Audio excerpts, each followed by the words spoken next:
So with 2025 officially coming to an end, I think it's about time we talk about how this was indeed the worst year for Dragon Ball Legends. Now, I'm not going to be doing any cuts, unless I get like calls or messages or whatever. Um, I'm not going to be doing any like cuts in the video.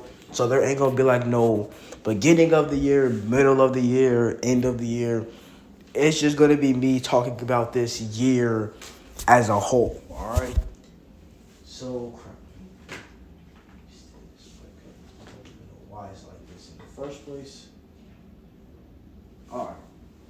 Sorry, I had to go. I had to fix something right quick. So, in terms of meta, this year has been terrible because starting off the year, the first like 3-4 months of the year, we've already experienced one of the most toxic metas in Legends history, which was the Diamond meta. Now, for some of you players who didn't experience the Diamond meta, you literally most likely couldn't play the game at the time. Because any other team you used before that, compared to the Diamond team, it's like comparing a nuclear bomb to a slice of bread. Who will win? Obviously the bomb, right? So, because Daima, the difference between Daima and like any other team that came before that, the difference was that Daima did everything.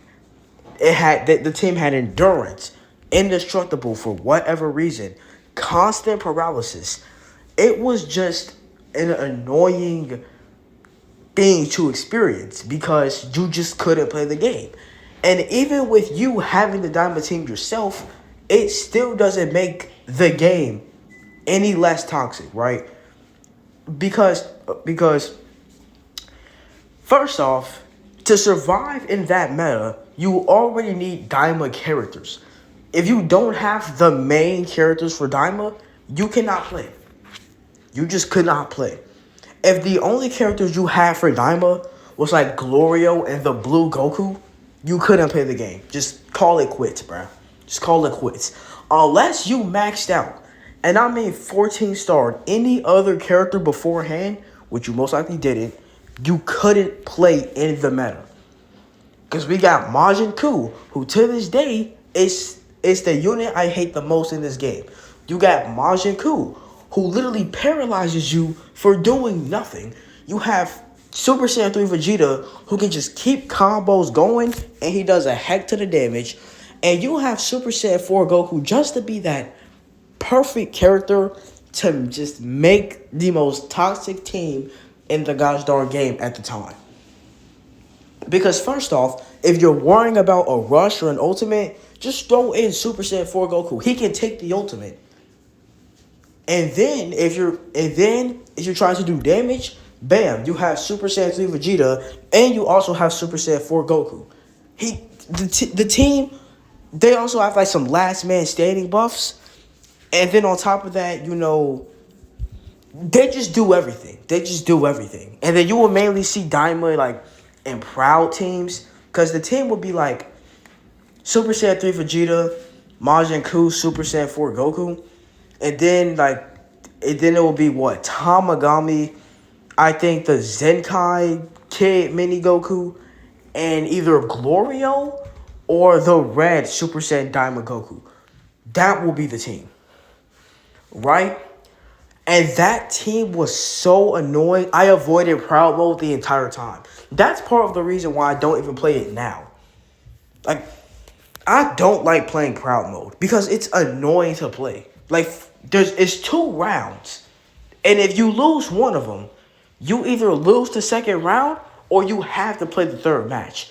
Otherwise, you get nothing. So you have to win both of your matches. Chances are you aren't going to unless you're like a crazy good player or the player that you're fighting is absolutely trash.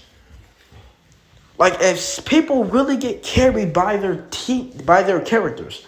So even if you're way better than them at the game, if they have like some of the most broken characters in the game on their team, they're most likely going to cook you because they are carried by their characters. And I really saw that on Daima. Because I be running into people with like 10 good games running Daima team. The bench is absolutely horrible. But once I'm going against them, I'm getting demolished because I can't move with the paralysis. I even get fainted. And once I even finally get priority, I can't continue a combo because Goku takes away my cover null, which is a very dumb ability. Because how do you made a team way too broken if millions of people wanted that team to get a buff and now people hope that that team never gets buffed again. You know you made that tag too broken. And Daima, that's only one of the like 4 toxic metas I'm going to be talking about. And that's only one portion of the video. That's only like metas. I have to get into, recent updates and additions, just, power creep and all that other good and all that other stuff. Then another meta I want to talk about is the. All right, sorry guys for that very random cut. I really had to go do something, but what I was trying to talk about was the Daima meta. That was only one out of the like 4 to 5 toxic metas we've had this year. Now let's talk about the 7th anniversary part 1. And that also reminds me. We're also going to be talking about releases too. This video may be like an hour or something long. So as I'm literally making the video, I'm going to have to delete some videos to make up some storage to make this God's Star video. So this video may be an hour or longer because this is a very, very important video, most likely. And this just shows that these are some of the mistakes Legends cannot do in 2026 if they even want to save their game, right?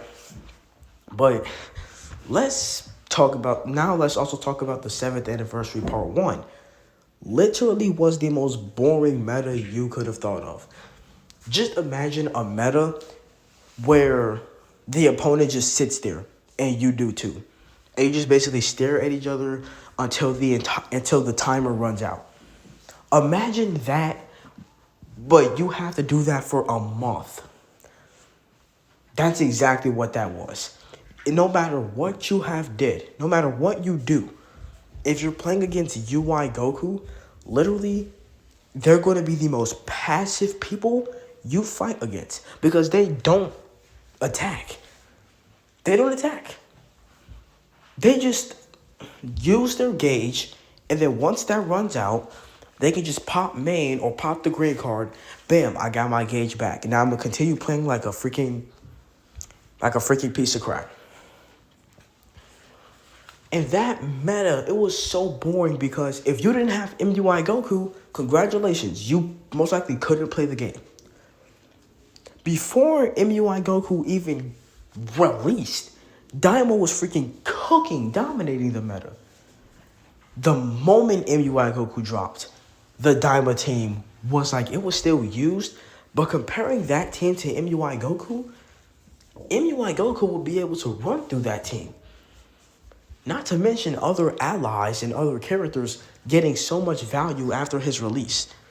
Ultra Hit got his equipment after his release. Freaking Ultra UI Goku was seeing a lot more usage. Revival UI Goku got his Zenkai. Universe Rep was just on a generational run. And what do you know? Universe Rep eventually just swept Daima. And the Universe Rep team became the new Daima. It's crazy how in the span of 5 months, we already experienced 2 very toxic metas. And you would think after one toxic meta is done, they would like take a little bit of a break and then release another toxic character. No. After Daima, we were right back to more toxicity. And then it happened again. 7th anniversary part 2. We got Saiyan Saga. Very cool. You would think Saiyan Saga wouldn't do much to the meta because it's Saiyan Saga. That team usually never gets buffs. And when they do, the team only probably lasts a month and then no one uses the team anymore. Or the team isn't even top 5 in the game. They're just usable. No. The characters that released during part 2 for the Saiyan Saga theme and their kits were crazy. Now, yes, every single character did have at least something quote unquote unique. Goku can transform, Vegeta can revive, Tien and Chaozu has succession, and Nappa has a new ability that allows you to summon Cybermen. So that's cool. That's cool. But Goku, sorry for all of that noise you hear up there. I'm in an apartment right now. Those kids upstairs, they make too much noise. So if you hear a lot of stomping or whatever, that's what it is. But please try your best to ignore it. Please try your best to ignore it.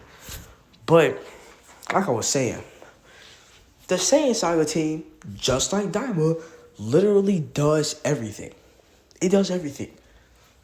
The one thing that team is missing is endurance, but why does it matter when you have 2 characters who can revive?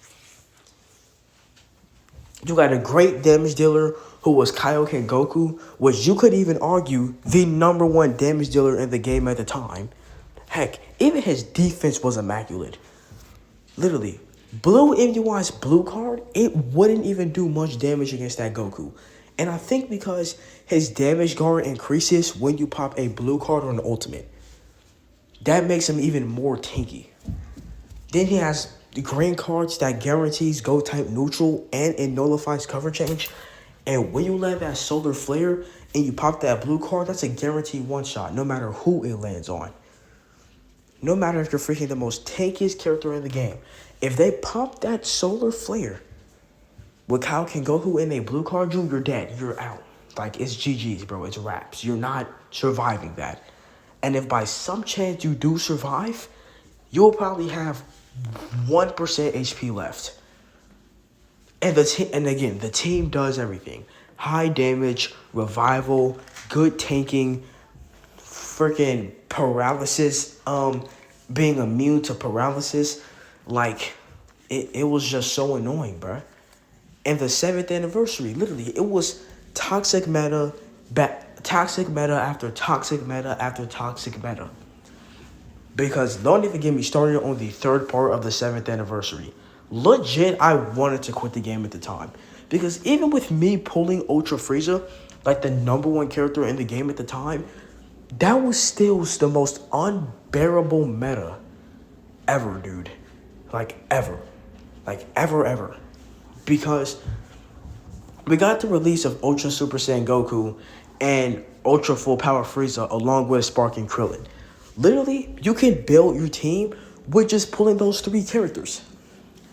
Just pull those 3. You have a good Frieza Saga bench. Bam, you have a great team that could last you months. And it lasts you months. Because Ultra Frieza and Super Saiyan Goku, they were like the peanut butter and jelly of a team. They just work well together. They're like perfect for each other. As crazy as that sounds, Frieza, like Goku, was literally like Frieza's best partner. Because Frieza was like the peanut butter, but Goku was like the jelly.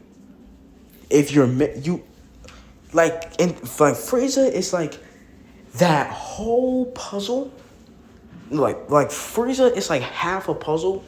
Goku is like that 49%, and Krillin is like that last piece of the puzzle.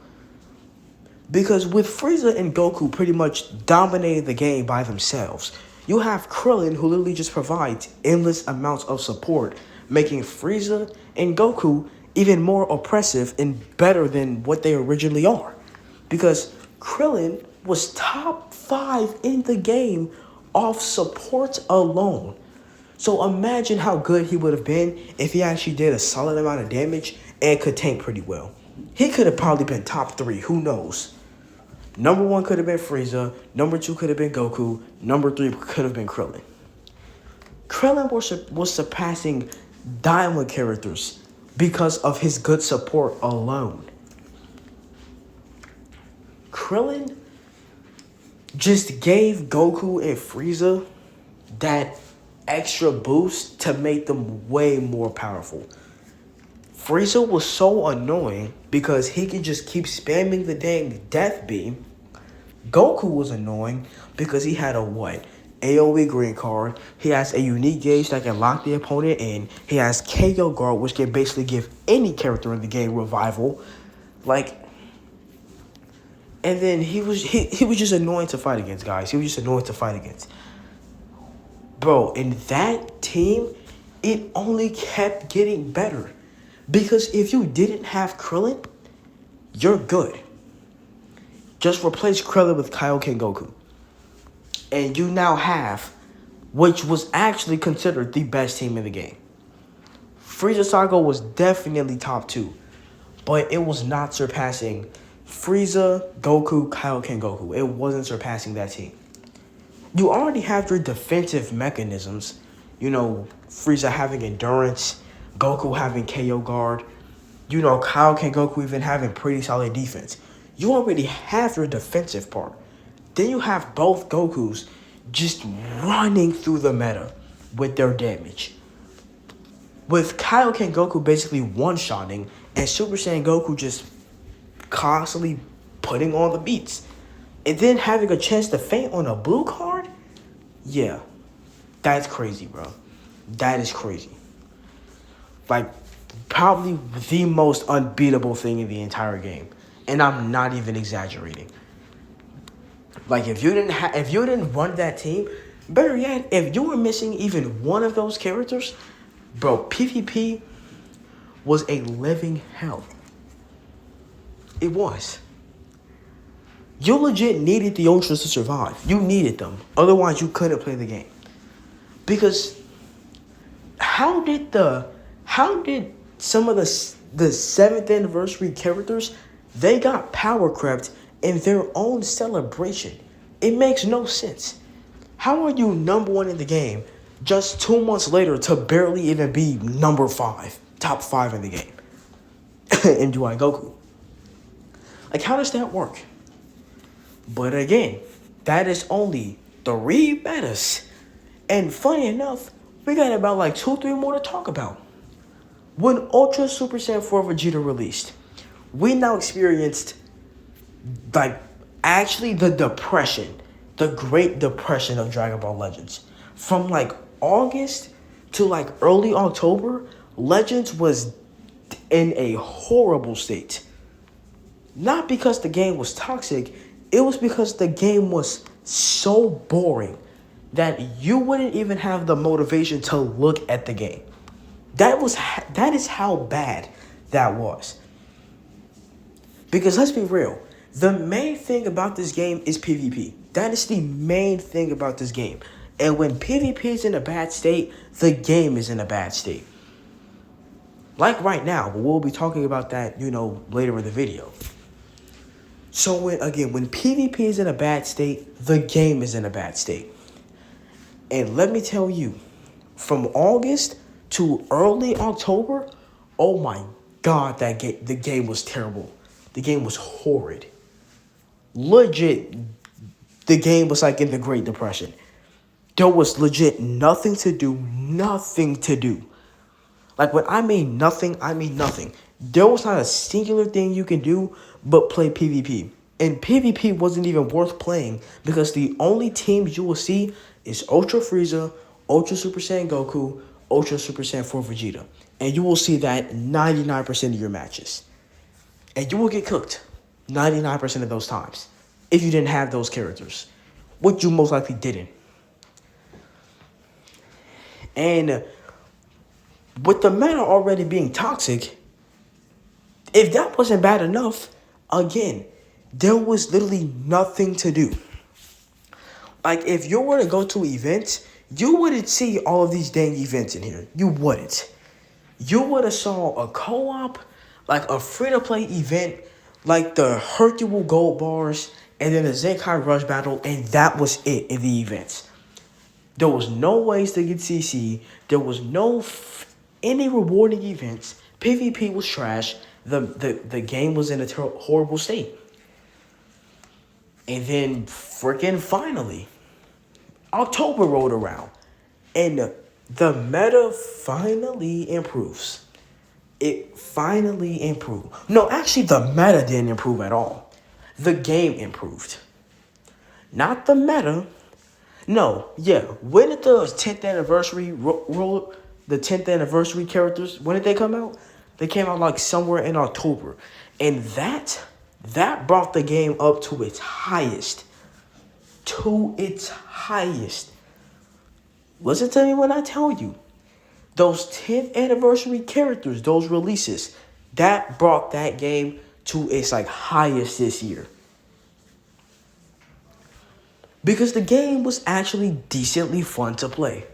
You pull the 10th anniversary characters, you're going to have a blast. Because they are actual fun characters. Like, I wouldn't say they're the most fun in the game, but they were legit fun. The most fun characters you probably would have ever used this year. Because they were unique. There were characters from the manga. Their animations were sick.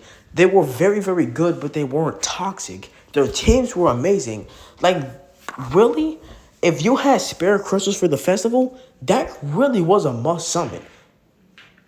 Like, if you're trying to have fun in the game, then you should have summoned on that banner. And you can still summon on it. But you probably won't be able to use the characters, though. Well, maybe Red Super Saiyan Gohan, but that's probably it, though.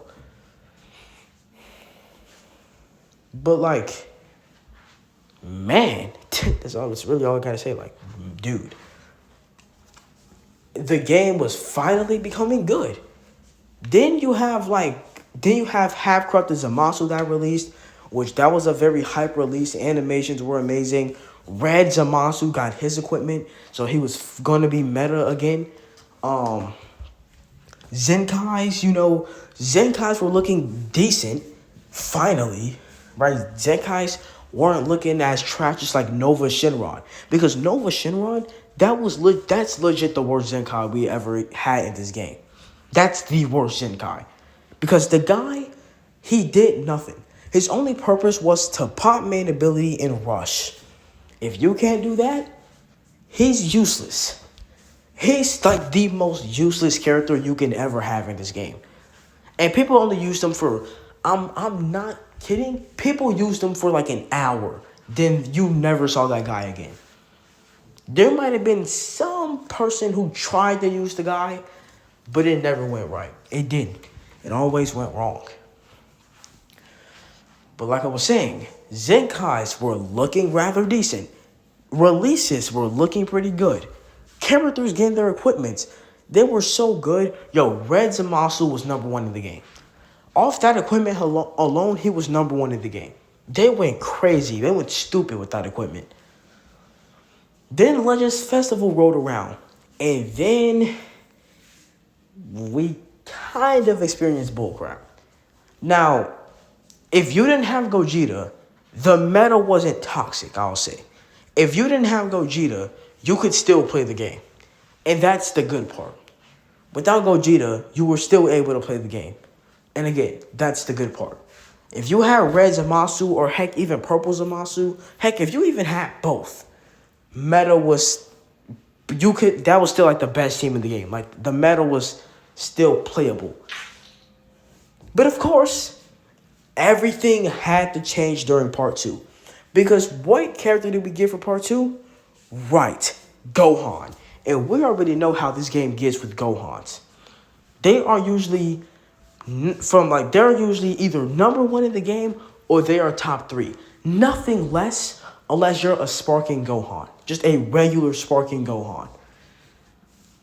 And even then, there hasn't been a single bad Gohan in this game. Like, name one bad Gohan. You can even try to say the red nerd Gohan. He wasn't bad. He just wasn't that good. He wasn't bad, though. He just wasn't that good. There's a difference between a character not being that good and the character just straight up being bad. Because when a character is bad, they just suck. Like, you shouldn't even use them. Red Gohan, however, he wasn't as good, but he was most likely still valuable to the team. He still kind of was. But really, no bad Gohans around. But again, when this guy released, the whole meta started to change. Because reading his kit, people said they did way too much with this guy. And, understandable. He has revival for whatever reason. He has an AoE green card for whatever reason. He has type neutral blue cards for whatever reason. And he takes your advantage off main ability. Guess what I'm about to say.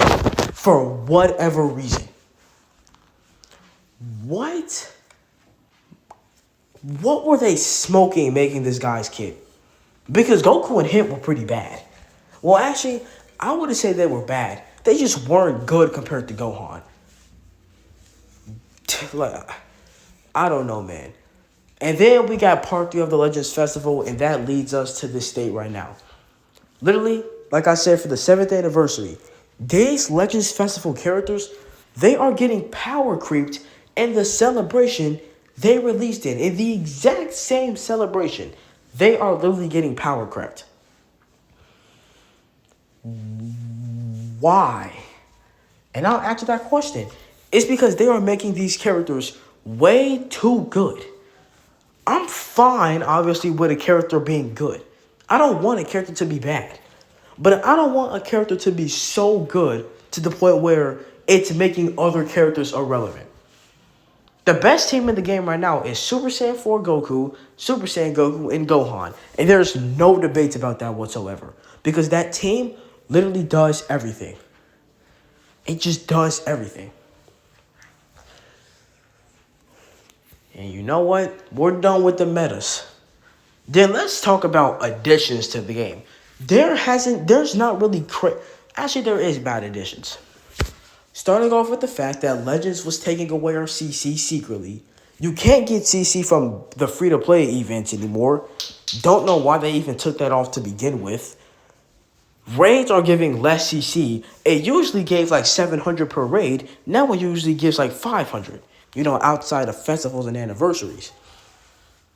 They took away the CC from Tournament of Power, which is a very dumb move on their part.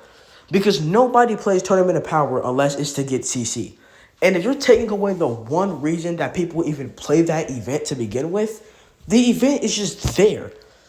I mean, yeah, you still get CC from it, but you're losing the CC from the missions, and you're losing the CC from the final battle.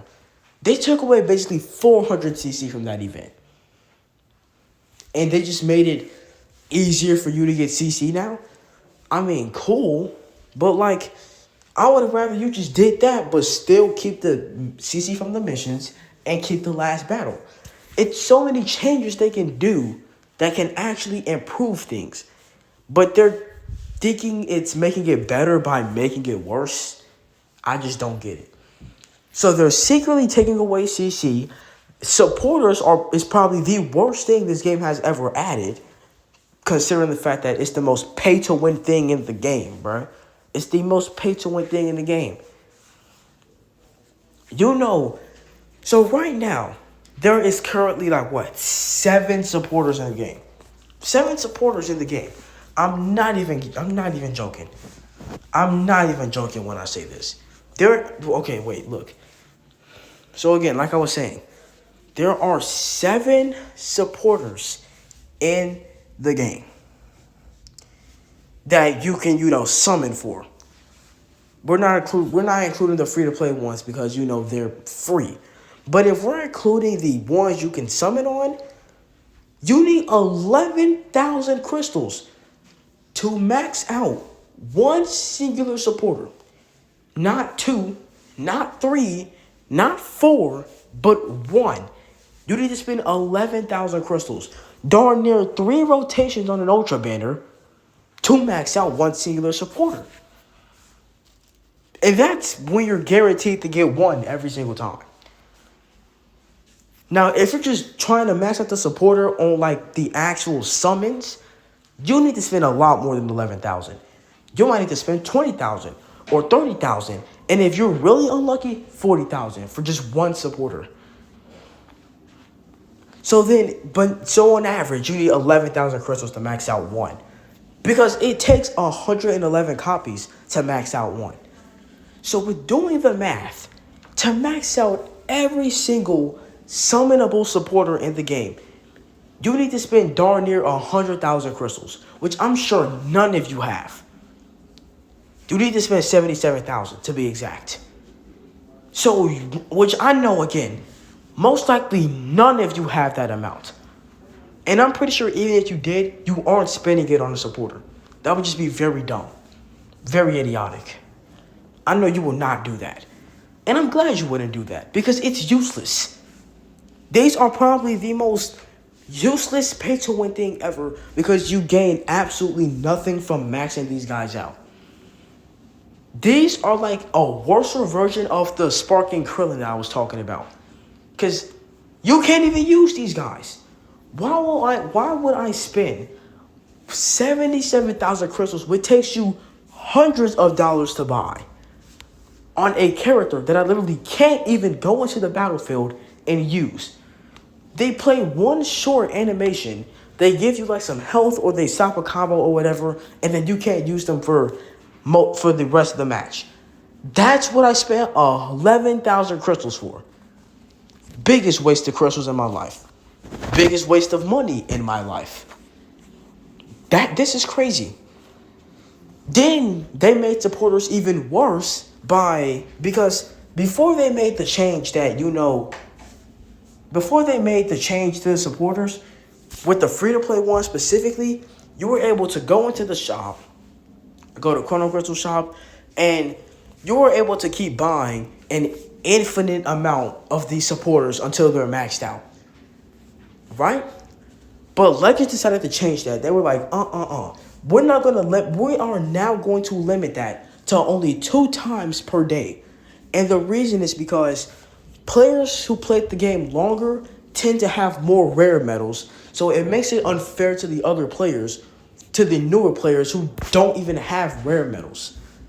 So to make it more equal, we are now going to decrease the amount you could buy a supporter. That has to be the dumbest change ever. Because there's multiple things you can do. You can make an event that requires you to spend energy and skip tickets for a supporter. Heck, you can only allow that for players who are only on part 4 or lower. And then players who just has been playing this game a lot longer, you can just allow them to use their rare medals to buy the infinite supporters. There's simple things like this that can make the game better or worse. And they just chose to make the game worse. Again, there are so many things you can do to make your game better, and you somehow make it worse. And that's only supporters. If we talk about hype, the unique things for characters, we haven't got much. The only characters that had something unique to their kit was Tag Goku and Trunks. Not Tag Goku and Trunks. Tag Gohan and Trunks. Who else? Dang. Nappa, the Sparking one. He sucks. Just have to include that. You have Ultra Frieza and Ultra Goku, which they have something unique, but it's extremely toxic. You have Ultra Super Saiyan 4 Vegeta. You have Corrupted Zamasu, which is not really unique in a way, but it's just something you don't see too often.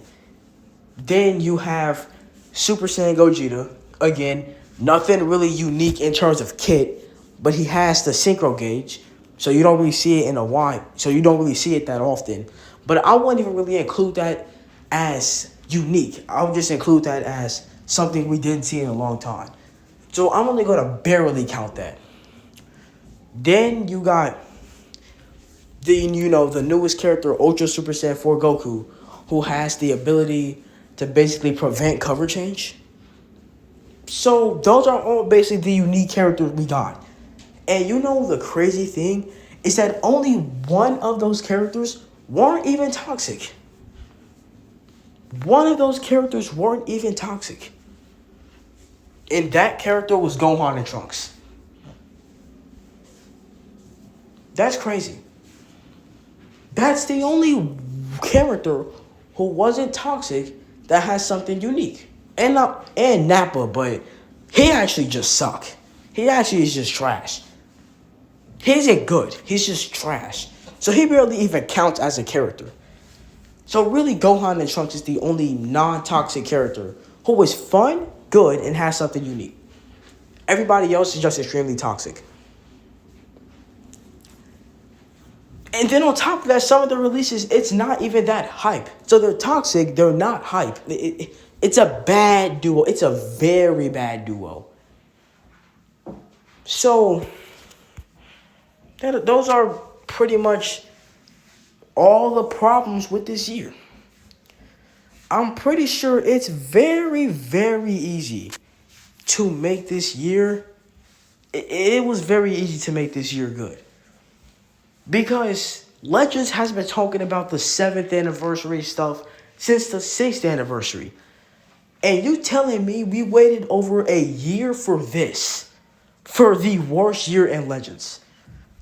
This was a very dumb call because you hyped all of the people up to now make this the most disappointing thing we've ever had yet in this game. You might blame the community for always expecting crazy things for releases, but in this case, you need to blame Legends because they caused the players to have that mindset by hyping up the 7th anniversary since literally last year. And I guarantee nothing about 2026 is going to be hyped up, and that's going to be a way better year than this. I guarantee it. But yeah, guys. So that's the end of the video. If you wonder why I haven't been posting much, it's because the game is in a pretty bad state, and I don't have much motivation to post. But in 2026, guys, it's going to be a way better year. We're going to do more stuff and all of that. But yeah, I will see you guys in the next one. And I'll see you guys in 2026. Have a good one, guys. And I'll see you guys next year.